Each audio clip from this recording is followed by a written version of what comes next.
শুনুন, সোজা একটি কথা, কিছু মানুষকে বারবার সুযোগ দিতে নেই, কারণ তারা যতবার সুযোগ পায় ততবারই তারা সহজ সরল ভালো মনের মানুষগুলোকে ব্যবহার করে।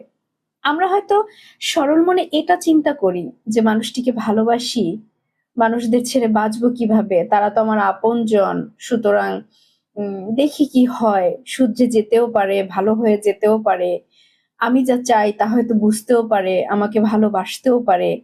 অনেক রকম এরকম মিথ্যে আশায় আমরা এই ধরনের মানুষগুলোকে সুযোগ দিই বারবার। আর তারা এটিকে দুর্বলতা হিসেবে নিয়ে বারবার আমাদের মতো সহজ সরল মানুষগুলোকে ব্যবহার করে আর তাদের স্বার্থ আদায় করে। সুতরাং সাবধান, যেসব মানুষ এরকম আপনাকে ব্যবহার করছে তাদেরকে বারবার সুযোগ দিবেন না, কারণ মনে রাখবেন, স্বভাব কিন্তু সহজে বদলায় না।